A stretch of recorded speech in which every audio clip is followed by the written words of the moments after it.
ভাইয়া, ও ভাইয়া উঠ, সেহরির সময় হয়ে গেছে, কিছুক্ষণ পর আজান দিবে। আর তোর জন্য মা খাবার নিয়ে বসে আছে। ও ধুর, এই সময় আমায় কেন জ্বালাচ্ছে? আমি রাখবো না রোজা।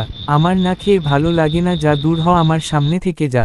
রোজা টোজা আমি রাখতে পারবো না, বললাম না আমার রোজা রাখতে ভালো লাগে না। যা তুই এখান থাকা। ভাইয়া, তো প্রত্যেক বছরই এমনি করবে? তুই তো খেয়ে দিয়ে ঘুমিয়ে পড়ে যেতে পারিস। ও ভাইয়া উঠ, ধুর, ঘুমিয়ে পড়েছে।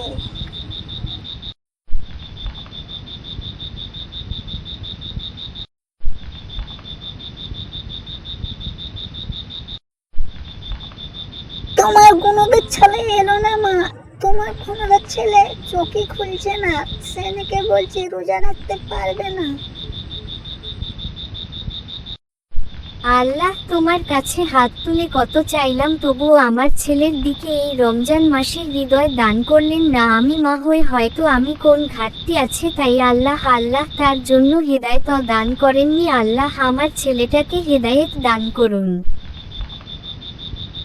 কেঁদো না মা, ভাইয়ের জন্য তো অনেকক্ষণ অপেক্ষা করলে।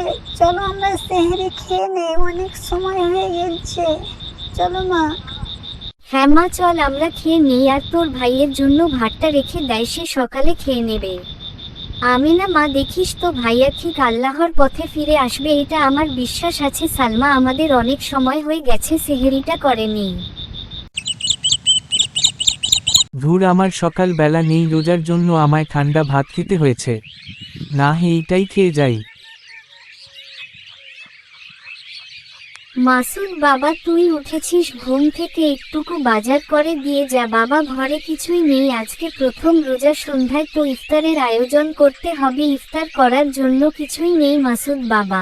সকাল সকাল আমার মাথা খারাপ করো না মা, এমনিতেই ঠান্ডা ভাত খাই, আমার মন ভালো নেই। রোজা না আসলেই ভালো হতো, সকালে আমায় ঠান্ডা ভাত খেতে হতো না তাহলে। এমন কথা বলিস না বাবা, রোজার মাসটা আমাদের ইবাদতের মাস, মুসলমানদের রোজা রাখা ফরজ, তুই কি সেইটা জানিস না? তোকে শিক্ষা দিয়েনি, ঠিক আছে? তোকে আর ঠান্ডা ভাত আর খেতে হবে না, আর বাজারে তোকে করে দিতে হবে না। তোর জন্য সকালে আমি ভাত রান্না করব আর বাজারও করে আনবো, তবুও রোজার মাসকে পর চুল্ল অপমান করিস না।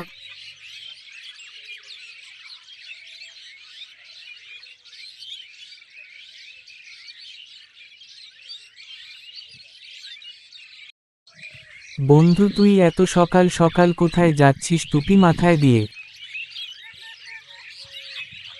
এইটা তুই কি বলছিস বন্ধু? কিছুক্ষণ পর জোহরের আজান দিবে, তার জন্য আমি মসজিদের দিকে যাচ্ছি নামাজ পড়তে। কি যে বলিস না, এইটা আবার কোন সময় হলো নামাজ পড়ার? 5 ওয়াক্ত নামাজ পড়তে যায় মসজিদে বুড়োরা, আমাদের মতন যুবকরা নয়। আমরা তো শুক্রবারে নামাজ পড়ি, তাতেই অনেক। এ তুই কেমন কথা বললি বন্ধু? আমাদের ইবাদত করা বয়স হয়েছে, আমাদের উচিত 5 ওয়াক্ত নামাজ পড়া। মুসলমানের জন্য নামাজ একটা ফরজ নামাজ, শুধু বয়স্কদের জন্য না। তো সেই শুরু করলি মায়ের মতন। সকালে আমায় তাই শুনতে শুনতে গানটা আমার ঝালাপালা হয়ে গেল। আমরা তোর ভালোর জন্যই বলছি, চল আমরা দুই বন্ধু মিলে মসজিদে নামাজ আদায় করতে যাই। বন্ধু, তুই যা ভাই, আমি এখন গরম গরম ভাত খেতে হোটেলে চললেন, তো আমার সঙ্গে যাবি তো? চল। নাউজুবিল্লাহ, তুই এবারও রোজা রাখিসনি?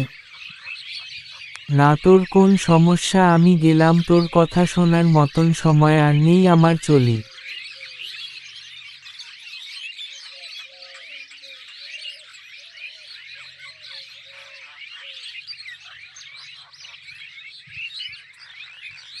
হে আল্লাহ, জানি না কিভাবে এই ছেলেটা বদলে গেল, ছোটবেলায় কত ভালো ছিল। আল্লাহ, তুমি আবার ওকে রহমত দিও, রোজা রাখার তৌফিক দিও, আর 5 ওয়াক্ত নামাজ পড়ার হেদায়েত দান করুন।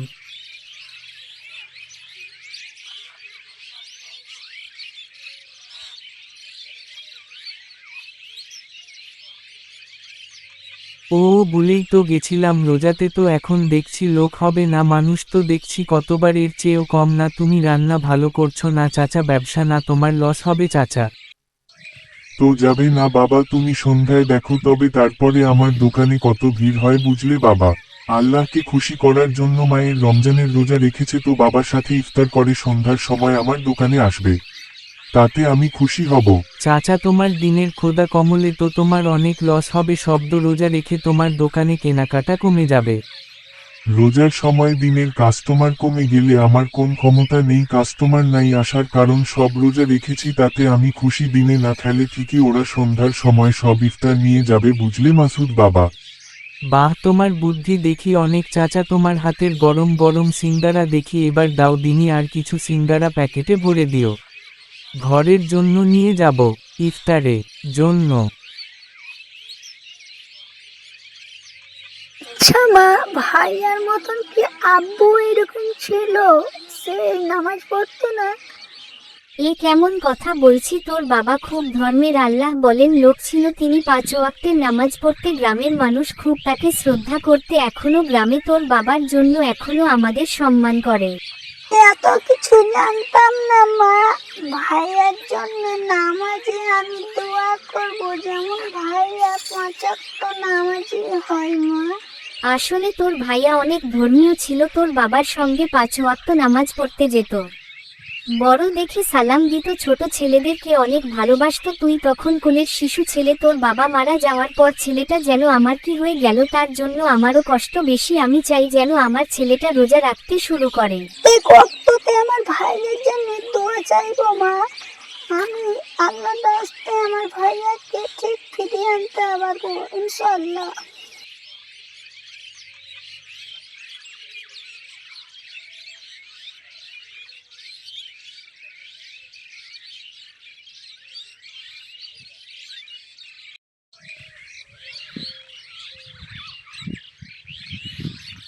ভাইয়া, মা মাথা ঘুরে পড়ে গেছে। আমি তাকে মুখে চোখে জল দিলাম, তবুও জ্ঞান ফিরছে না।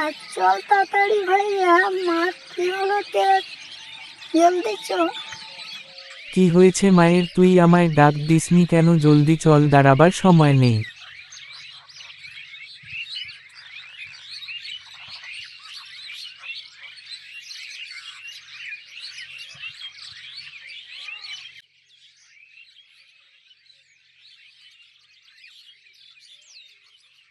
মাসুদ, তোমার মা খুব দুর্বল, তোমার মাকে দিয়ে কোন চাপের কাজ করতে দিও না, আর রোজা রাখাটাও কদিন বন্ধ দিবে।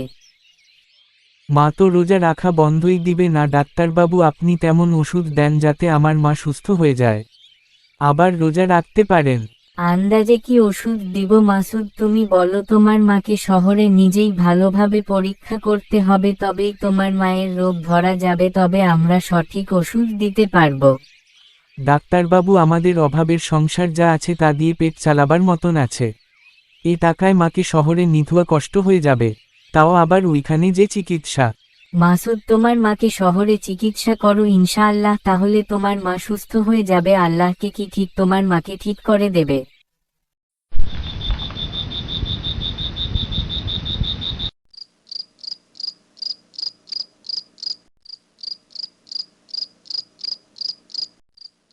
আরে তুই এই সময় এইখানে? খিদে লেগেছে বাবা, রাতে তো ভালো করে খাওয়া দাওয়া করিসনি। দাঁড়া, তোকে আমি খাবার বানিয়ে দিচ্ছি, খেয়ে দিয়ে ঘুমিয়ে পড়বি বাবা। না মা, আমায় কিছু বানিয়ে দিতে হবে না। তোমার শরীর খারাপ খুবই, আমার যদি কিছু লাগে তো আমিনার কাছ থেকে করে নেব। তুমি যে ঘুমাও। এ কি বলছে বাবা? আমি রোজা না রেখে কেমন করে ঘুমাতে যাই বলতো বাবা? আমি সেহেরি করে নামাজ পড়ে ঘুমাতে যাব বাবা। ডাক্তার তোমায় পুরোপুরি নিষেধ করে দিয়েছি।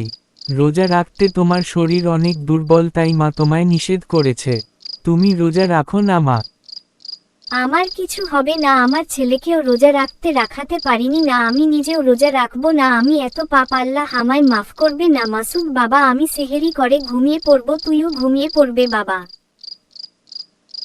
মা, আমি রোজা রাখবো, তবুও তুমি রোজা রাখো না মা। তুমি খুশি তো? তুমি রোজা রাখলে উঠে তোমার নামাজ পড়া হবে না, তুমি বসে বসে নামাজ পড়ো মা। সত্যি বাবা, তুই রোজা রাখবি? আমিও নেক খুশি বাবা। তুই আমার কথা যেহেতু শুনেছিস, তোর কথা শুনবো আমি বাবা। মাসুদ শেখ তার মায়ের কথা শুনে রোজা রাখতে শুরু করলো, আর দেখতে মা তার মায়ের এর অসুখটাও বেশি হতে থাকলো।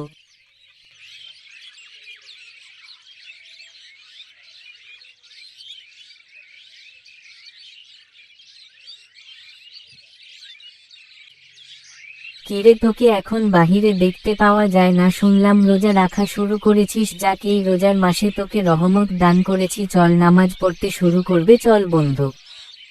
কি হবে এসব করে, মাকে তো সুস্থ হতে দেখতে পাচ্ছি না, বোনের বিয়ের জন্য গয়না রেখেছিল তা তো আমায় বিক্রি করতে দিল না। আল্লাহ আমায় অপছন্দ করে বলে আমার বাবাকে কেড়ে নিয়েছিল, এখন আল্লাহ আমার মাকেও কেড়ে নিতে চাইছে। ছোটবেলায় নামাজে বাবার জন্য কত দোয়া করেছি, তাও আমার বাবাকে ফিরিয়ে দেয়নি, কত আল্লাহর কাছে নামাজে দোয়া চাইছি তবুও আমার বাবাকে ফিরিয়ে দেয়নি, তার জন্য আল্লাহর উপর আমার আশা হারিয়ে গেছে। এইভাবে বলিস না বন্ধু, আমাদের প্রিয় নবী হজরত মুহাম্মদ সাল্লাল্লাহু আলাইহি ওয়াসাল্লাম তিনার জীবনে অনেক কষ্ট করেছিলেন, তিনিও এতিম ছিলেন, হয়তো তিনি আল্লাহ তার বান্দাদেরকে বেশি বেশি কষ্ট দিয়ে হয়তো পরীক্ষা নিচ্ছে। ও বন্ধু, হয়তো তোরও এইচডি ইমামের পরীক্ষার আমাদের হায়াত তো আল্লাহর হাতে, আমরা শুধু চাইতে পারি আর তিনি তো বিয়ার মালিক। আমার মা অসুস্থ থাকলেও তবুও মুখে হাসি লেগে থাকে, আমি রোজা রাখছি তাই বুঝেছি বন্ধু। তাহলে তো নামাজ পড়া শুরু করলে তার চাচি কত খুশি হবেন। আল্লাহ তোর জন্যে উত্তম কিছু রেখেছে, এই রমজান মাসে তিনার বান্দারা যা চায় তাই দেয়, কখনো খালি হাতে ফেরায় না। তো ঠিক বলেছিস বন্ধু, আমি কখনো এরকম ভাবে ভাবিনি, আমি এই রোজার মাসটা পুরোপুরি রোজা রাখবো ইনশাআল্লাহ।